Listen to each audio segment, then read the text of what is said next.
Is this thing on? Yeah, it's on. Okay. Welcome to You Have to Watch This podcast. I'm Al. And I'm Ryan. And we're back into the swing of things. Mm-hmm. We got one episode out. Yep. I think Thursdays are just going to be the day we get episodes out. So Yeah. I'm gonna hold us to that. Try to at least. No, I'm going to. Okay. But yeah, so Stranger Things is out. Yes. If you haven't listened to that, go check it out. Mm-hmm. But today we're going to talk about a little movie called Wonder Woman. Wonder Woman. Justice League comes out this weekend, so Mm-hmm. we're going to go see that and talk about it and have a review up next week. Yep. So I had seen Wonder Woman in theaters, but you had not. No, I hadn't. So I had not. I know we've talked.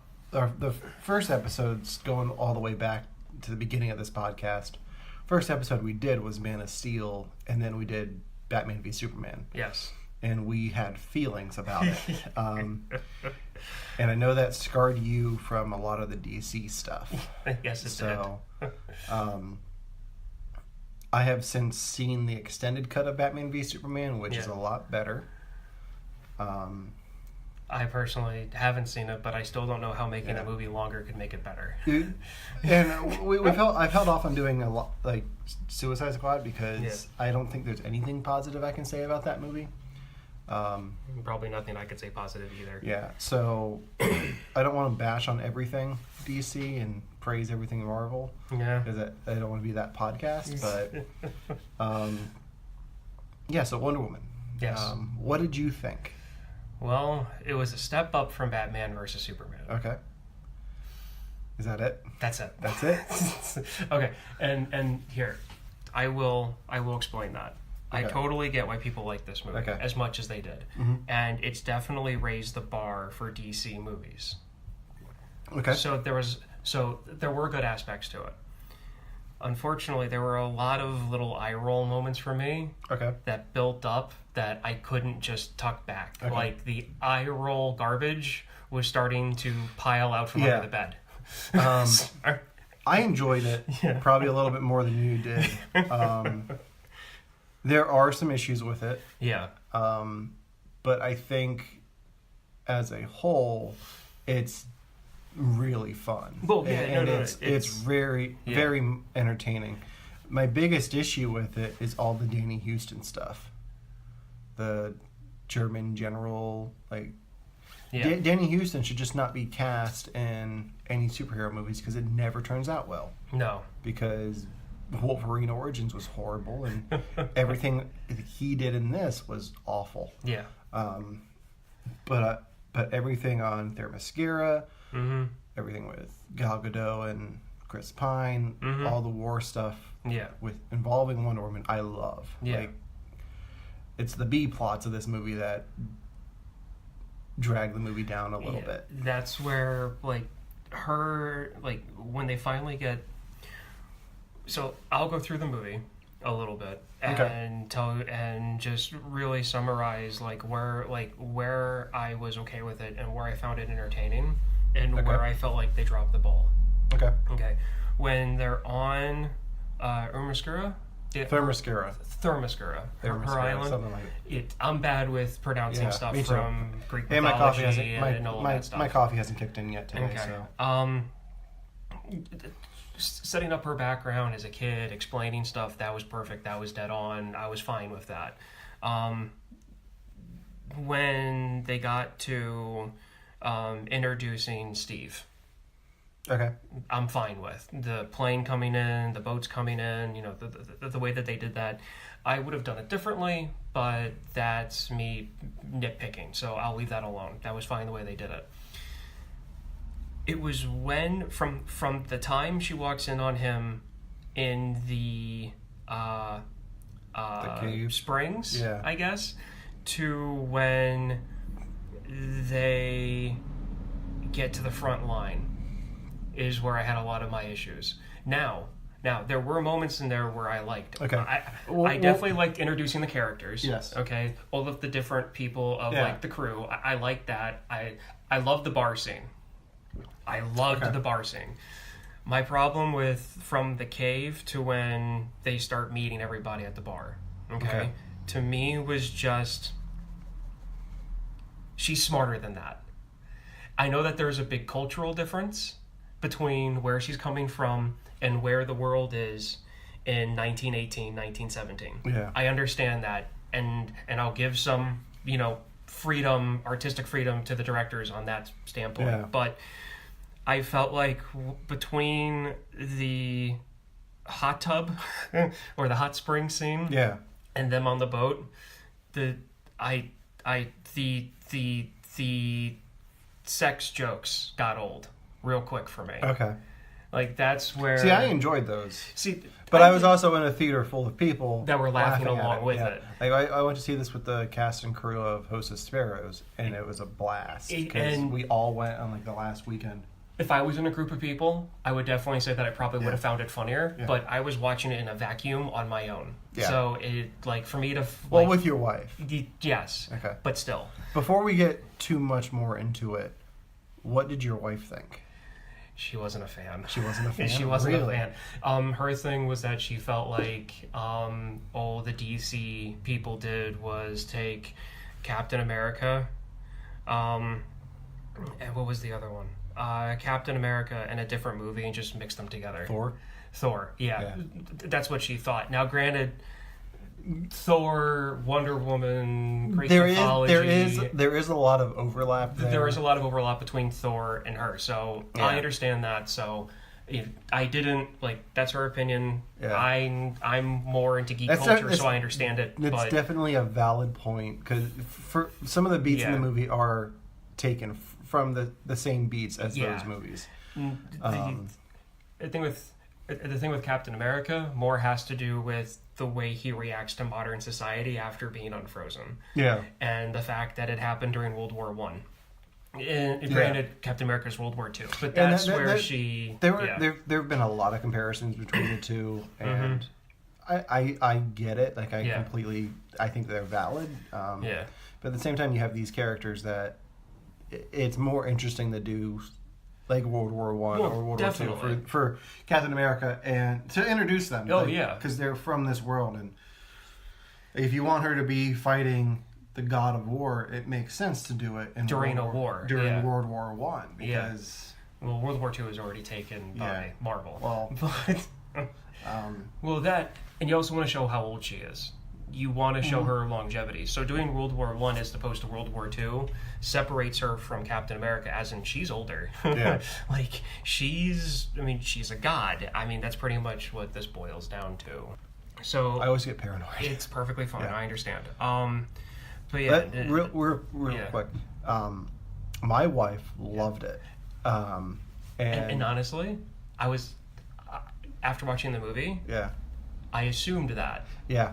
I remember being in the theater and just looking over at my wife, and she had like the look of Christmas morning on her face. Yeah. Because this movie was made for somebody like her. Like this is everything she wanted it to be. She may have had a few issues with it, but overall she loved it. Yeah. And I'm not going to speak for her on what those issues were because I don't know if there were any. I might be talking out of my ass.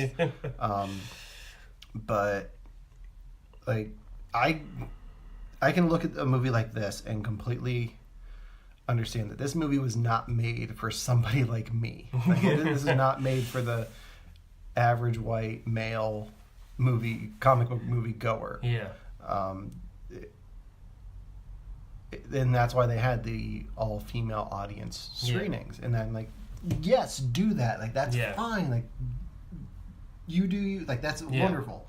It's wonderful that women are finally being represented in this way properly.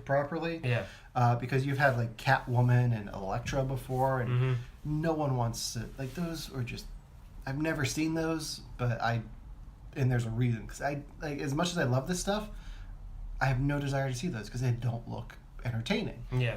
This one is entertaining, even with the issues you point out. It's entertaining. It is entertaining. It's well done, and there are characters you care about. Like, I care about Diana. I care about Steve. Like, they're like, even from that cave scene on, like the issues you have in there, like you get to know these characters and what they're about, and it's really great to see them play off of each other because he's like, what the hell is going on with this girl? And she's like, what is all of this? Like, so you said you had an issue with the sex jokes. Well, it wasn't that I had an issue with it. It was it's the fact that I feel like they were. It's not that I had an issue with it. Yeah, they were elongated. Like where she walks in the cave, he stands up. He covers himself, doesn't cover himself. They kind of allude that he does, but then he doesn't. Whatever. But she asks, "Are you typical of like a man?" Yeah. And he goes, "I'm above average." Yeah. Straight penis joke. That's exactly what that was. And then she looks over, she changes, she doesn't even move her head, she just changes where her eyes are looking. And if you're not paying attention, you miss that.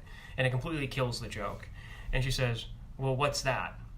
And then you get like 4 seconds of him staring down at himself, looking around, staring down at himself, and then like... Looking at the watch. But I totally thought he was trying to guess what she was talking about. Yeah. So the joke for me didn't come across until I thought about it later. Okay. To where it's one of those things where it's like, okay, you already did your penis joke. Yeah. Move on to the watch. Like, say, like, it's well, like, I think, have her say, what's that black thing? What's that, like, what's that bracelet looking thing? See, I think the whole "are you average for a male" and the "what's that" play on the same joke. Like it's a second beat of the joke. Like it's not like dick joke 10 minutes later, second dick joke. Okay. I think they play off of each other because you're in that mindset of dick joke. Yeah. And so I see that one worked for me. Okay. And I even made a note of that you get one dick joke. Yeah. Thor Ragnarok has a dick joke. Yeah. Which I'll talk about later. Yeah. Maybe not. But yeah, I didn't have a problem with that. It's just to me, it's like you already have going into this that the way that she reacted when she pulled him out of the water and the way that she reacted to the guns going off on the beach, that there was going to be some cultural or misunderstandings to start off with, and the fact that she's never seen a guy before. So going into this when that happens that was it. These jokes are going to come up. And one of the issues that I have with the joke overall of the whole movie is that they do a couple of these jokes for different topics, but then they go from being like deadpan serious to almost bathroom humor back to deadpan serious. So give me another example of bathroom humor. Okay, well, or they went for easy laughs. Okay. I should say. Like when they're on the boat going to London. Okay, a man's not needed for... A man's not... Like, that entire thing where they go from him trying to explain what marriage is and then sleeping with women on the confines of marriage and him trying to explain that and then him finally going over to finally lay down with her and then he asks her if she knows about sex and she says, I read all 12 volumes on which I'm pretty sure is some Greek mythology thing. And then... she goes, you probably won't like it. And he say, what do you mean? And then she says, it pretty much says that men are only made for procreation and not needed for pleasure. I'm like, okay, did you really need to stretch out a knock-knock joke? Yeah. Like, that was insanely stretched out for me. And then here, another reason why, like, and I'll admit, at first I didn't have a problem with it. I really didn't at first. And then they get to where they meet the generals. And they're treating her like she's just some woman, quote-unquote woman of that time period. And they're treating her like dirt, pretty much. And she doesn't say anything. They had just gone through a scene where she meets his secretary and she brings up suffrage, getting the right to vote. And then she goes into a room with a bunch of men who pretty much... own part of the power structure in the government at that time period, and she doesn't say a word. She listens to Steve and doesn't say anything. Like, I really, that was her moment. That was her moment in the movie. I feel like that's more about her just listening to what what they're talking about the war. I think at that point she's just more focused on finding Ares. So she's not gonna stick up for that, and she just wants to find Ares. Yeah. She's on her mission, which is fine. Yeah. But then she totally sidetracks their mission to go save a town that dies anyway. Like, she'll sidetrack their mission, go through a battlefield, a no man's land that they haven't been able to push through in about months, and go into a random town and push out the Germans for nothing. Which you don't know that until it gets gassed. I get that, but she sidetracks the entire mission for that, and that's her like I'm Wonder Woman scene of the movie. Like, that's her scene where she shows herself, but at the same time, let's hold off on getting to the no man's land stuff, because I want to talk. Like I said, I want to talk a little bit more about London. Well, here, like I said though, as a disclaimer, for me, these were all eye roll moments that if there would have been like 5 or 6 less, I wouldn't be going on these tirades about it. Because, like I said, an eye roll moment is going into like a almost clean bedroom and throwing stuff under the bed. The problem was I had so many eye roll moments that I couldn't hide everything under the bed. It was pouring out of the bed skirt, per se. So, was there anything in the London stuff that you liked? Like I said, I liked the bar.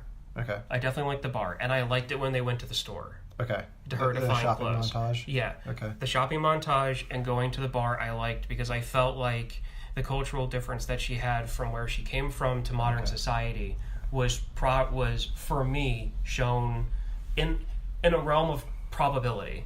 And the same thing with the bar. Yeah. I felt was good because she shut down those guys. Like, they questioned her and she shot them down. Yeah. The way she shot them down in the bar, I really wish that she would have shown up that general in the room somehow, like said something, because that's, to me, it's one of those things, whenever they go back and do movies like this, there's almost always one scene where a demographic of society that was either put down or had less rights at that time has that one scene or that one line where they chop the stereotypical like power person's knees down. There's always something that's done or something that's said. Almost every movie that has to do with that kind of a situation has that. I felt like this movie missed it. Okay. Where she could have been there and he could have said, who's this woman? Like, get her out of here. And she missed her marker to like say something other than, don't you care about your men? You're sitting here and, it's like where I come from generals are out in battle. Like, that's good. Yeah. But that's not something a powerful woman would say to a guy acting like that. Like a man could say something like that. Yeah, but at the same time, she still says it though. Like, she still says it, but that's something that, that's something a guy could say, and it would still have the same context. Having her say something I don't think everything in this movie has to No, it doesn't. Just that one moment. Yeah. That one moment, to me, was a golden opportunity to, stand up and, figuratively smack him in the face. I think she kind of smacked them all in the face, saying, why are you here when your men are out there dying? To me, that's... I wish there was something more to it. I wish she had a little bit more of a stance or made him... I wanted a look of fear in his face. Okay. I didn't get it. Now, she's talking to... not the guy who turns out... Are we getting into spoilers yet or no? Well, we're already in spoilers. Okay. But not Professor... what's his face? The guy from Harry Potter. Yeah. What is his name? It was the general. Lupin. Professor Lupin. Yeah, Professor Lupin. It wasn't him. It was the the general they were talking to, who was in charge of the British Armed Forces. Yeah. So see, I disagree with you. I'm okay. I'm okay with that scene. Well, Craig, to just wrap up the London stuff, my favorite scene in all of the London stuff is the alleyway scene. That is good. And the only, the biggest reason for that is it's such an homage to the Richard Donner Superman movie. Did you pick up on that? I honestly didn't. Because there's a scene in the Christopher Reeve Superman movie, the first one, where they're in an alleyway Yeah. Lois and Clark are getting mugged, and like he stops the bullet with his hand, and to save Lois, and like it's such an homage to that. Like it's almost the same alleyway. Like it's like as soon as I saw it, it's like, oh my god, they're doing the alleyway scene from Superman. You know what? And it's wonderful. You know what? For that. Now that you mention it, I completely agree. Yeah. And one of the things that I really loved about that scene is something that they don't really touch on in a lot of war movies, especially when it comes to the Germans, because they did this in World War I and World War II. Now, I don't know if American spies had it, and British spies had it, and French spies had it, but definitely the Germans did. The cyanide tablets. I love the fact that they showed that. That's what I meant about deadpan realism, deadpan serious.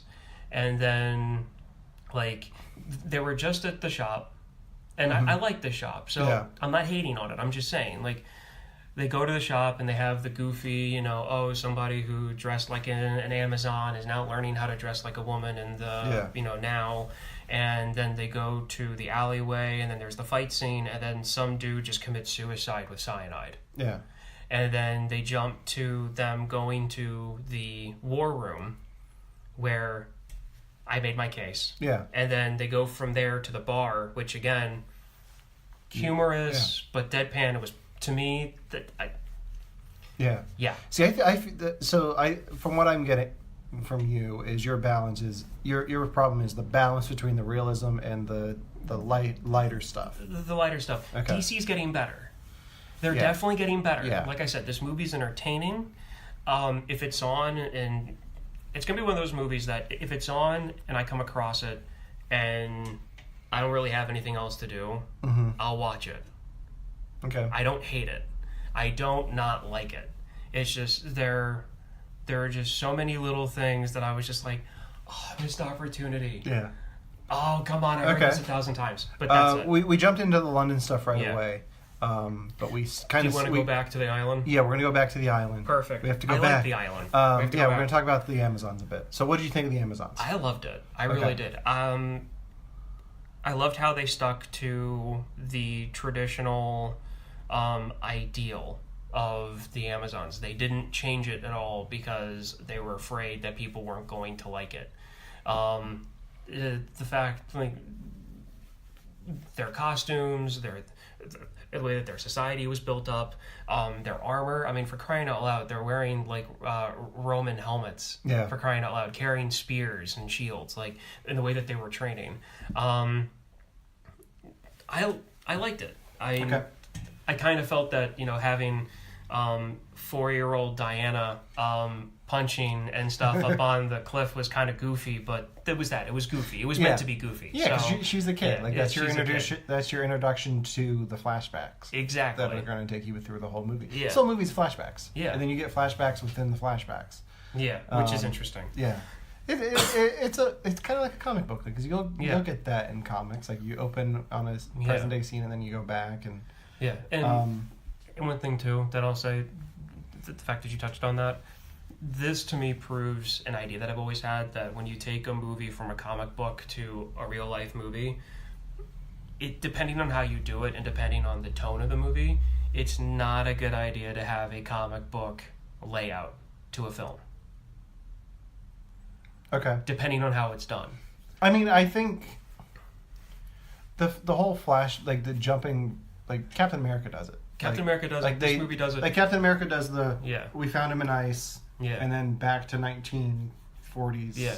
And when I say that, this movie is a good show of a movie that works with the comic book layout for a film. And it's not even just like the comic book layout. It's I think it's more of a, like Christopher Nolan did it too, like with his Batman stuff. Like Batman Begins is flashbacks integrated with the present day story. And then you get to a certain point where it's all present day. I think it was smart of this movie not to be jumping back and forth. Too much? At all. Like, it's... You bookend it with present day, but you have nothing of present day in the middle. Yeah. And I think that was to its benefit. Like, know, like if it would have jumped back and forth, it would have been really distracting. And probably hard for some viewers to follow. Yeah. It would be. You take that? You can take it. I can pause. Yeah. Sorry. It's all right. Finish up where you're going to. I forget what I was going to say. Okay, well, I'll... Okay, yeah, so... when it comes to having a comic book layout, Mm-hmm. you can take one scene or one still from each scene Mm-hmm. in the order that it was made and put in the word blobs, and it makes a comic book. That's what I mean by a comic book layout. That if you were just to take one clipping from each scene and put in the text in the word blobs, it works out to being a well laid out comic book in order for how the movie was shot. This movie works with that. Okay. So that's what I mean by a comic book layout. Yeah, I think I'll make the argument that almost any movie that's shot well will work for that. Yeah. You could take Tommy Boy and just do True. that. Yeah, but when it comes to taking a comic book movie on to the screen, like if you're not going the epicness. Yeah, like the epicness. I think the problem that you run into is when it's doing that just to do that. Like Ang Lee's Hulk. Yes. It actually embraces that and does the different panels on screen at once, and that's annoying. Distracting. Yeah. But that's the one where Banner wears a bicycle helmet, right? I forget. That was like the original. Eric Bana. Yeah. But you can tell how much I care about that movie that I kind of forgot who you were talking when you were. I kind of want to do a mini. Like, I really wish you saw Ragnarok because I really want to talk about that. It's okay.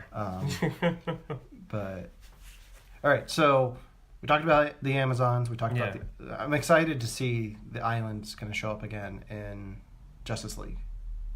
That would be fun. Yeah, it is. Yeah. I don't know how much, but there's at least a scene that I know from the trailers is going to be set there. So it's exciting for that. All right, so let's move on to the war, like when they finally get to the field. So what I really like about that is this is her first time actually seeing what war looks like. So she sees all these people coming off of the battlefield, injured, maimed, just looking like hell. Yeah. And she's actually on the front lines and sees them at this standstill at no man's land. And then I love the symbolism of her going into no man's land and just tearing it apart, like just kicking ass. Like that's such a powerful moment in the film, and they ruined it in the trailers. Like I wish they wouldn't have shown that. Yeah. Because it would have made it even more powerful. But at the same time, that's your money shot. So that's how you. But the music there is just. It's not the Wonder Woman theme, but it's still strong. Which I was happy about, but I'll get into that later. Yeah, we'll get into that here shortly. But I really liked it. Like that's just her reaction. Like she sees what all this suffering, and her reaction is to fight it. Yeah. Like stand up for the people that are getting hurt, even though there are people getting hurt on the other side. Yeah. She's been told by Steve, "We're the good guys; they're the bad guys." And later on, it's like when the town does get sprayed with the gas, she's like, "No, there is no good and bad. You're all bad. Like Ares has corrupted all of you." Yeah. Which I think says a lot about her character going into Justice League. Like that's what, like she knows that she can't really like. That's just humanity. Like humanity can do this on their own. And Ares even gets to that point, like saying, "I give them ideas, but they are the ones who do it. Like I don't have to do much." And I really like that. So what were your thoughts on the No Man's Land? I loved it because I've been waiting for a World War I movie. Now, I haven't seen... There was a movie that came out, I don't know, 10 years ago about a horse, about some kid who brings a horse. Horse? War Horse. I've never seen that, but I've been waiting for a good depiction of World War I. And I love that we just had the conversation. There was a movie that took place during World War I. It was about a horse. What was it called? Horse. Now, I haven't seen it. Okay. So I can't say if they did a good job depicting World War I in that. Yeah. But I feel like they did a good job for the time that they had for a background setting depicting World War I in the trenches, because she's walking through and she's like, "What's this? Like, why is everybody here?" And he says, they've been here and they haven't gained an inch in 9 months, 12 months, maybe a year from that spot. And I feel like as a culture, there's a lot of people that get a lot of their information and their snapshots of history through movies and through pop culture, unfortunately. Yeah. But because of that, I like that they did spend some time explaining and showing how the tactics in World War I worked, where you pretty much had, you had entire units that died on one charge because the generals purposely put them into a line that had 5 machine guns 10 feet apart. Direct, it was... that was the first war, major war like that with machine guns, right? True, yeah. And that was the problem, because at that point, and this is Warfare getting kind advanced, of... Yeah, it's the technology advanced faster than the tactics. Yeah. To where the generals didn't know how to handle that advancement in technology, and that's how you got those stalemates. It wasn't until the tank came along and somebody had the bright idea of mixing the two together to actually break those lines. Yeah. Hence, modern warfare bring in World War II military tactics. Okay. End of history lesson. But her going through the trenches, seeing the soldiers and the morale that they had, and then everybody's reaction to her just saying, well, let's just go up. Yeah. And they're like... And it's so, the reveal is so epic. In the trailer, it almost seems like it could be cheesy. She's just going to walk into the battlefield like that. But no, she's the way it's shot and everything about it is just so dramatic and... Exactly. And it's because they set it up properly. Yeah. With him saying they haven't gained an inch. There are Germans with machine guns over there. These men don't even poke their head up. Yeah, I want to talk about Steve a little bit while we're here. I really like what he brings to this movie. Because you could totally play it as Captain Kirk. Yeah. You could totally just do the cocky, I know what I'm doing, I'm in charge here. But he's more understanding. He's trying to teach her,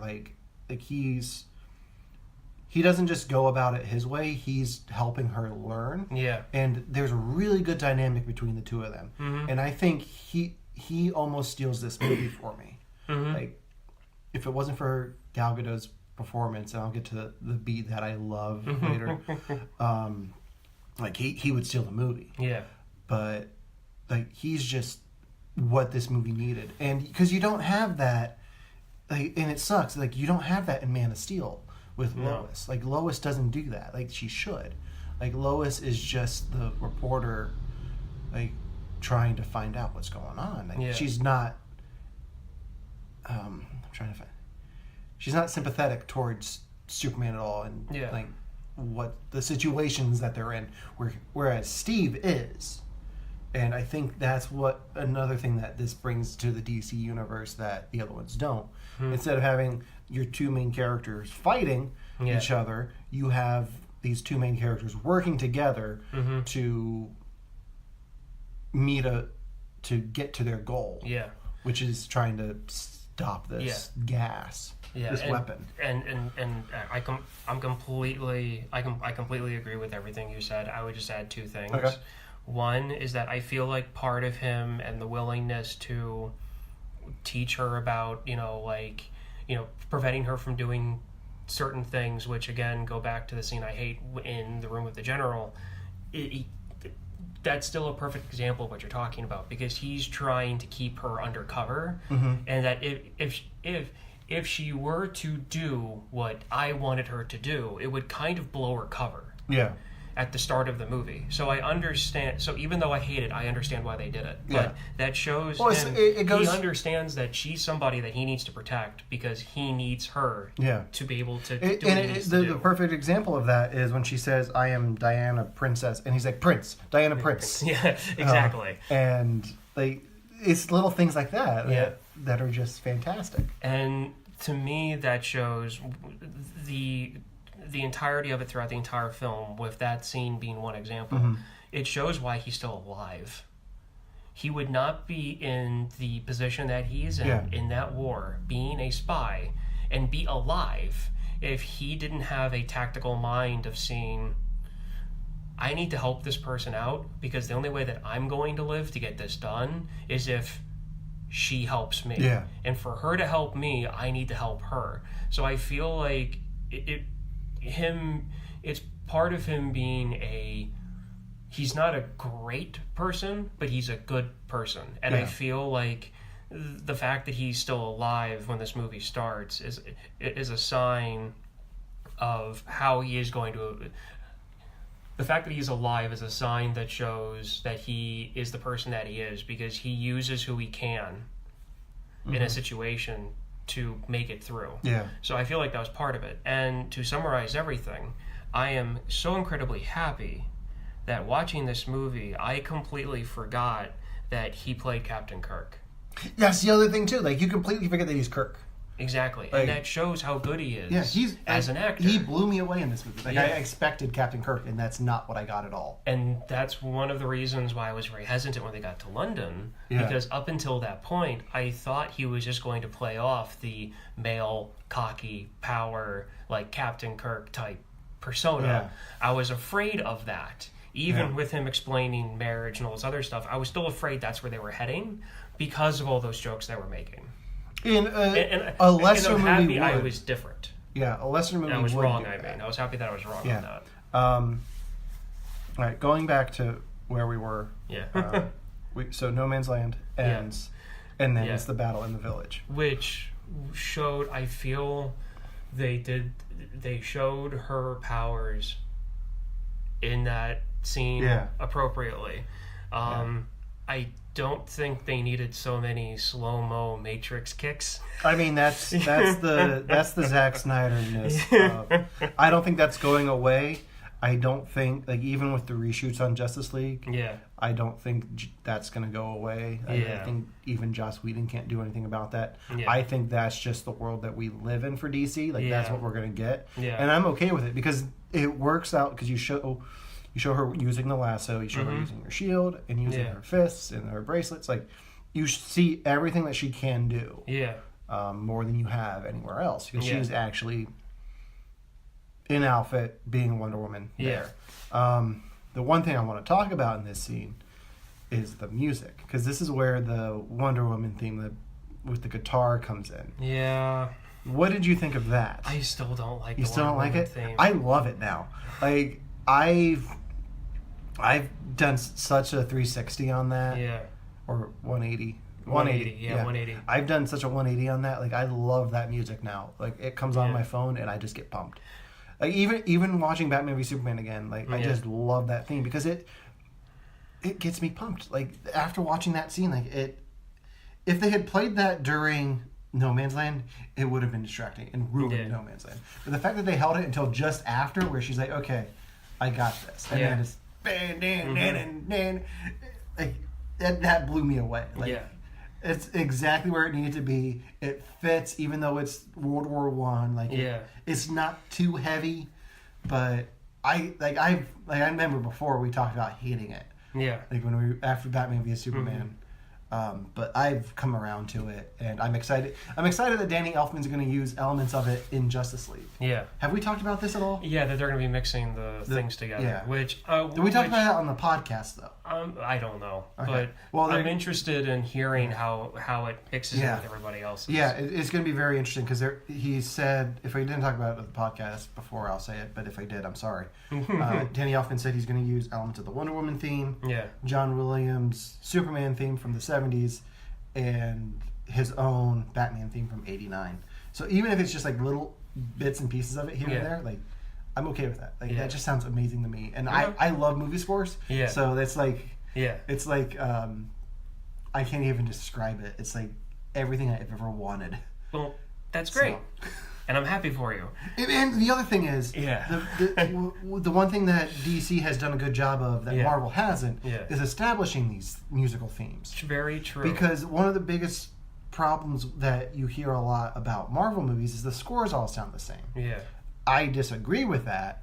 What I think their biggest problem is they don't stick to a theme. Thor has had 3 different themes Captain America has had 3 different themes, and like they use like maybe a little bit of the Captain America theme in Winter Soldier. Yeah, like the Alan Silvestri horn fanfare.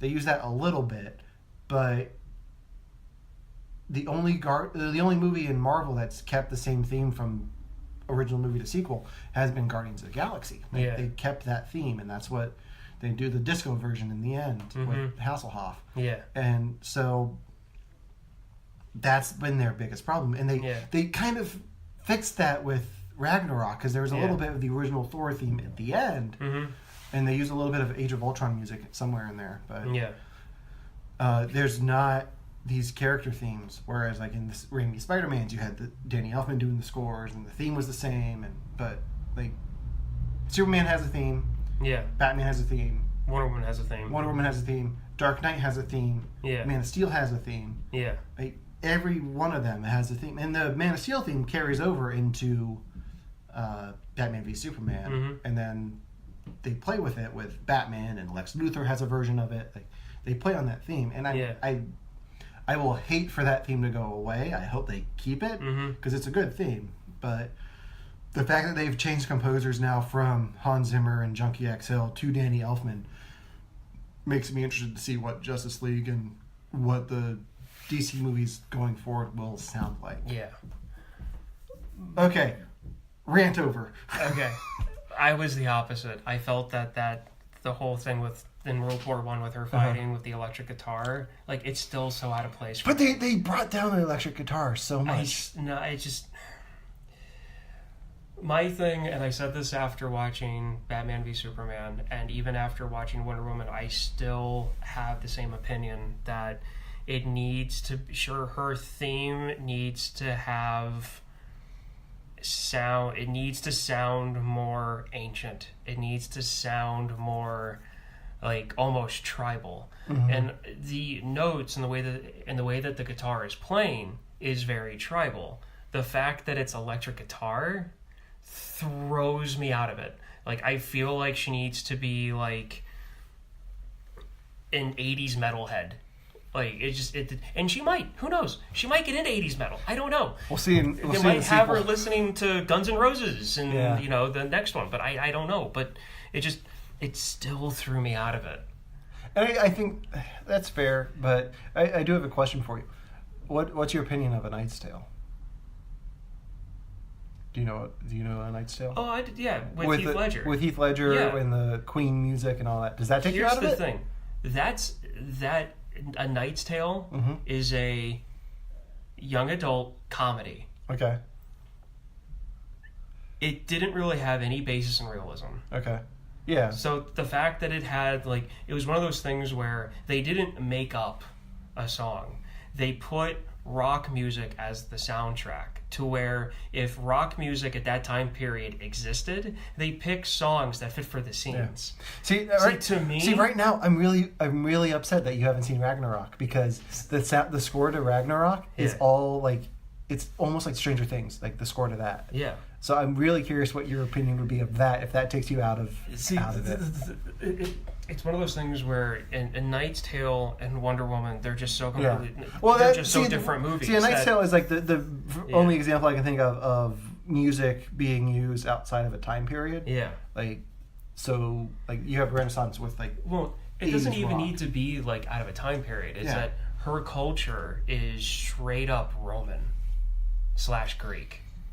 Mm-hmm. Well, I think, like, as much as the electric guitar is there, I think they put a lot more emphasis in this movie on the drums, which I liked. I just really wish that they would add a different instrument instead of the electric guitar. Now, I don't want, like, corny Renaissance music. Okay, I just want to put that out there. I don't want, like, the whistles and the little harp-looking thing, but something a bit more, like, drummy. I don't know, maybe, like deep, like, like trumpets or something, or maybe like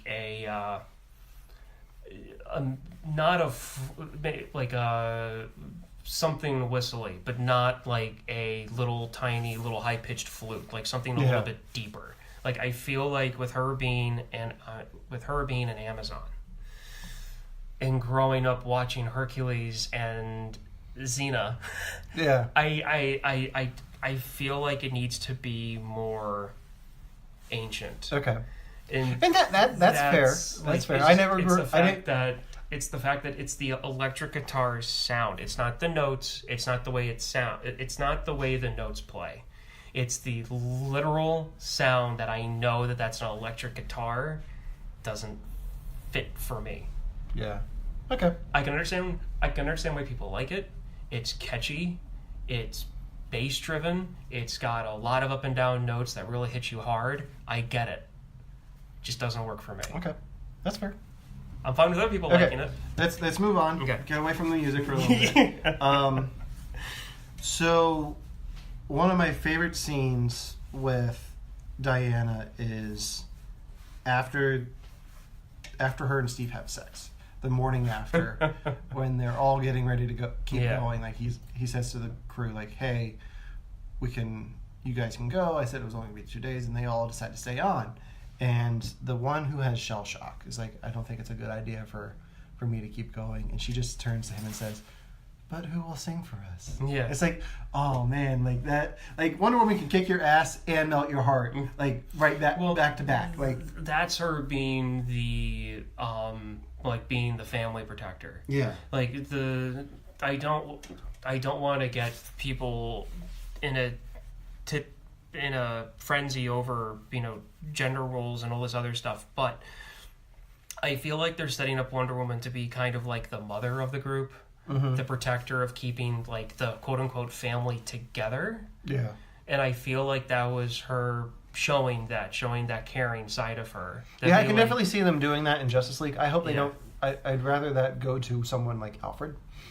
Well, I mean, honestly, because I think that'd be a lot funnier. Honestly, it could be both. Yeah, it could be that her and Alfred might get kind of like a friendship going. I think the big thing with that scene too is like she has a hard time understanding what's going on with him because of the shell shock. Like she says in a few scenes before that, like if we're talking about how much he shoots, he can't shoot a gun. Yeah. And then that's when his buddy says, he's like, well, we can't all be what we want to be. Yeah. And I think once she sees him open up, I think she starts to understand it. Like maybe the time in that village with everyone gets her to see what's actually going on there. Yeah. But like that moment for me stands out in this whole movie. It's like, okay, this is who this character is. Okay. Like she has that heart, but she'll also kick your ass. And I like how they did show him freeze, because he said it's better when you don't see their face. Yeah. And when they show him looking down the scope at the sniper, he sees his face. Mm-hmm. And that's when he locks up. And I feel like that's part of it. And then they show him having the nightmares where the buddy says, ghosts come to him and, in his dream. It's like, okay, the horrors of war. Yeah. And that's what I mean, again, about deadpan serious. And then they fall over into the humor aspect of things, which DC is still working on. They're getting better at. I mean, for a good like the chunk from London on, it's almost deadpan serious throughout the entire thing. And there's not very many jokes. Yeah. Which is what I like about, and this is because if you didn't have those jokes in London, then what's the point? Like you have to have a little bit of it. Well, you do. And you do. In any movie, if you were to take all the London stuff so like super seriously, like why? Well, I'm not saying for the entire London scene to be taken seriously. Yeah. You can still have your laugh moments. Mm-hmm. It's just I feel like Man of Steel to me succeeded because it took it seriously. It made it dark. Yeah. Batman v Superman, to me, if they would have kept the same seriousness and tried not to have as many little like Marvel, quote unquote Marvel moments in it, I probably wouldn't have had. With all of my issues, I probably would have knocked one issue off my list. What? Like, give me an example. As a nitpicky fan, I want Marvel. No, I'm talking from Batman v Superman. Like, what's a Marvel moment in that? A Marvel moment in that one? Yeah. I'm trying to think. Because there were some moments where some of the humor dropped off for me. I'm trying to remember. Lex Luthor? Look, pretty much his character. I would not pick a fight with this man. Exactly. Like, it's one of those things where... And see, the biggest thing there is, like, Lex Luthor just falls flat. Like, he's not what they are trying to make him Exactly. be. And I'm glad he's cut from Justice League. Yeah. So my thing in being a nitpicky, Monday morning quarterback fan of these, of being, of this entire superhero universe, I like the idea of Marvel having the lighthearted superhero movies that touch on serious things occasionally, and have DC be no, this is serious. No, this stuff is serious. Superheroes are a contrast and a mirror for society. Yeah, well, I want that separation because I really don't want DC to become Marvel, and then Marvel try to be DC. You can have that, like, but even like in the most serious superhero movie, like the Dark Knight, you still have one or two jokes. Exactly. Like, how will this suit hold up against dogs? I don't know, but it'll hold up pretty well against a cat. Exactly. That's a good joke because the audience understands. Like, you have this mythos, and if you don't poke fun at it, like in the Justice League trailer. Yeah. Like, Aquaman coming over the building saying, man dressed as a bat, I dig it. Yeah. Like, I am totally okay with, because the fact that you have a guy dressed as a bat, a guy who can run super fast, half man, half robot, Wonder Woman, and then Aquaman, of all people, like, it's ridiculous. The whole premise of Justice League and the Avengers and all of it, it's batshit crazy. Mm-hmm. And you need to address that. Like, it's like when you don't address it, that's where the problems are. I think that, like, Age of Ultron suffers because they look at it as, this is what we do now. Yeah. Like, this is our job. Like, this is normal. Like, this is my buddy from work. Like, that's where it's too normal. Yeah. But then, like, something like Thor Ragnarok, they just embrace the crazy. Yeah. Because it's Hulk and Thor, and they're fighting. He's like, I know I'm from work. This is awesome. I can tell. Like, this is great. Like, hey, man, what's up? Like, it's crazy. And they embrace, like, Marvel will embrace the crazy. Yeah. Like, and they've definitely proven that with Guardians and now Thor. I don't know if they're going to embrace it so much with Black Panther. Yeah. But if they don't address it heads on, and if they don't show how crazy it is in Infinity War, I won't be too surprised, because that's going to be a whole different universe. But DC has done okay, this is serious, but at the same time, it's completely ridiculous. Well, yeah. And I think Batman v Superman suffers because they take it too seriously. Yeah. And I think they're finding the right balance between this movie and now from what I've seen of Justice League so far, it seems like they found that balance of seriousness and everything else. So she can come out here. No, I'm just walking around. I see reflections. Hi. Are you awake, or are we being too loud? Sorry.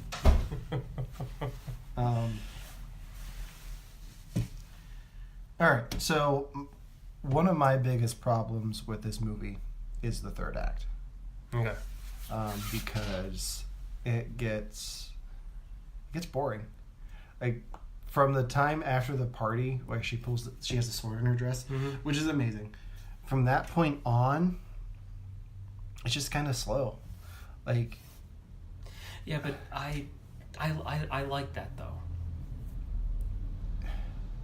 I feel like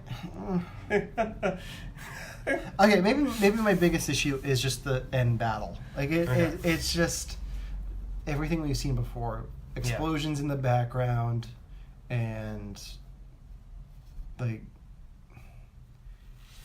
it's not something different. Like, if it was anything different from what we've seen in Man of Steel and Batman v Superman, like, I'd be more okay with it. But the fact that it's almost like her fight with Doomsday is just kind of boring to me. Yeah. Like, you get a little bit of her team doing their thing, and I like the exchange with Steve where she can't hear him, and then you later on see what he says. Like, I like that, but just the battle between her and Ares. What took me out of the battle between her and Ares was the battle with the German general. Yeah. I really wish they would have done that differently. I really do. Because they set him up to be like, because at first I thought the whole thing with him sniffing the gas was that he was so hurt from his fight with Zeus that he aligned himself, he was trying to find somebody or whatever, and found somebody that could make a gas that could... So did you think he was Ares? At first I did, yeah. Okay. Because they set it up that way. Okay. And then it ended up being like the British counselor, ended up being Lupin. And I really wish that they didn't spend so much time with Diana's fight with the German general, just to have it be that he was just a human, and he was sniffing PSP. I feel like that's my biggest problem with this movie is I think I knew going into it that he was the bad guy, so I knew the whole time, like the whole time when she's like, this guy's Ares, I'm like, no, he's not, it's the other guy. Like, that was frustrating to me. And I didn't even it's catch like, oh, that, come on. Like, I didn't catch that. I didn't catch that. My biggest thing was that they set it up to where he could have been. He definitely could have been. And I was thinking to myself, well, this was very, for a quote-unquote origin story, they pretty much just kind of tell you who the villain is. And okay, well, this is kind of odd. I guess they're just going to focus on her development with, like, this group of people. And then she fights him when he's on a very early version of PSP. And that's pretty much what it was. Yeah. And she kills him, and then she's like, why are they still doing this? Stop, Ares is dead. And then all of a sudden Lupin shows up, and I'm thinking to myself, hang on a second, okay, good reveal, good, smoke and mirrors, excellent, but you just wasted like 10 minutes. Yeah, maybe that's why I think the third act is slow to me, that because fight draws out that final battle. I think it would have been better if he sniffs the stuff and he picks up the thing, and I don't know, something happens, an explosion goes off, one of the team, like, this sniper redeems himself by shooting him in the back of the head from, like, across the airstrip or something. I don't know. Something happens that has nothing to do with her, where he dies, and it throws her off as to, like, what? This can't be right. He's not Ares. And then Ares shows up before any of the fighting in the lookout tower begins. Okay. I would have liked that just a little better. Or if Lupin himself comes up and kills him. I would have liked that just a little bit better. See, yeah, I think I just had... I like what they did with Lupin. I'll just say, I like what they did with Ares and his reveal, because you get her, that's how she learns that humanity is doing this on their own. Like, to a certain point, he's influencing them, which I like that. But in the end, it's mostly just them. Yeah. Like, they're the ones killing each other over this stuff, and like, that's how she learns humanity is not what she's thought it has been this whole time. And it'll be interesting to see where she's at in Justice League and in future movies, because the battle ends and she's sticking up for humanity, but I don't know where her mindset is with humanity as a whole. So I guess the hopeful, I don't know, the fact that she hasn't destroyed it yet, and they're going into Justice League. Because I honestly think she doesn't really do much between the end of this movie and when we see her in Batman v Superman. I think they kind of allude to that at the beginning of the movie and at the end, because she's working at a museum. Yeah, she's working at a museum, so I don't know what her adventures have been since then. And we'll probably learn in the sequel, because I think it's going to be another period piece. Yeah. But I don't know. She could be off having her own adventures, but I get the feeling that she's been kind of off to the side, not doing anything, because part of her personality too, she comes off as more of an academic to me. So I would be perfectly fine even if they weren't going to do a second movie and they were just going to go straight to Justice League, and they were going to have that her timeline was just her, like, studying, or doing this and that and occasionally getting involved in things. I would be fine with, simply because she's on, when it comes to the gang, the Flash, Cyborg, Superman, Batman, she's the most intelligent. in my mind. She doesn't have probably the detective sense and the crazinesses of I'll Batman's give you that traps, because we haven't seen anything for Batflick to actually show that he's intelligent because of the whole Batman v Superman thing being manipulated by Lex Luthor makes him seem kind of like a dumbass. Yeah. Like when he's supposed to be the world's greatest detective, you think he'd be able to figure that out. Yeah. So I would totally be fine with her being this like world class, it's like building herself up to be this like world class, academic professor, world history historian, types of. I'd be fine with, because then it would also explain everything in her office, which is really cool. Mm-hmm. I really wish I could just pause that frame and just look at everything on the shelves behind her. I gave you the DVD. There's no reason you couldn't do that. Yeah, I know. I know. But I'm just saying. It's not like you saw this in IMAX and you're like, wait, no! You have it on DVD. I know, but still. Go home and do that. Yeah, I will. But it's just, to me, at the end of the movie, when it was all said and done, the biggest things that drew me out of it the most was to what I took as myself. Like, I'm not saying that everybody should have this opinion or anything. Just every now and then, just the humor that I feel like that they missed out on, or the moments that to me were golden opportunities for her to like I said before, like pretty much stand up and slap some people in the face. Yeah. But it was also that German general, like the entire time, and part of it I think is because I'm angry at myself for not noticing that he wasn't. I just don't like his role in Dr. Poison. Like none of that worked for me. I like the Dr. Poison part. I just really wish that it was just like maybe instead of having the German general, as like the sidekick who's the drug addict, to have her being a little bit more self-confident, and having that she hears voices for like these potions, and that she's working directly with the German government and not directly with one person, and then her going off and like them gassing that town wasn't some general's idea of something, or wasn't the German government. It was her going rogue. Yeah. Building her up to be kind of more of a supervillain than just a tool. Yeah. And because I think my biggest problem with it is it almost seems like they're evil just to be evil.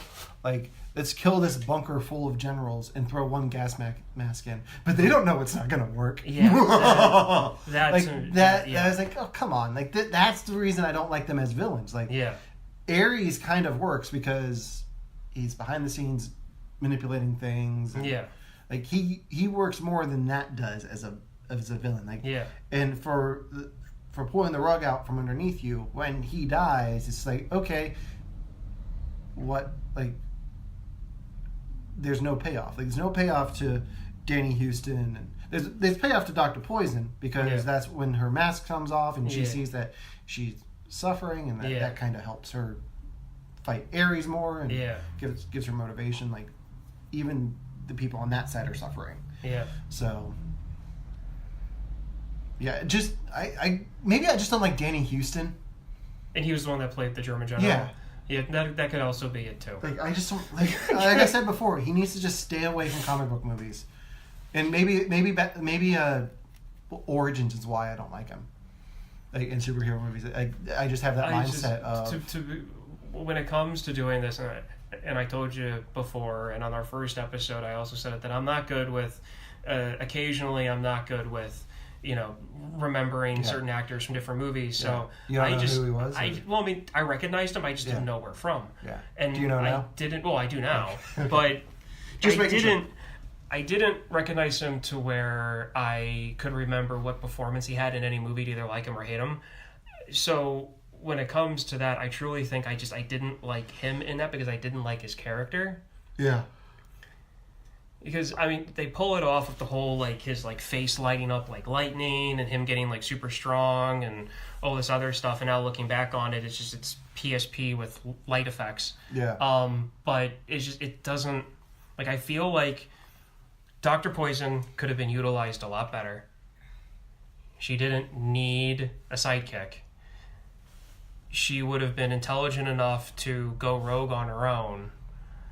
And you could have had that in the whole scene where, like, Eris, like, comes behind her. Mm-hmm. Like, they could have had scenes where she's working and she's hearing voices. Yeah. And that could have been your allude to Eris. And then finally they go back when he's explaining himself to those scenes where it's backed up and you actually see him pass by her.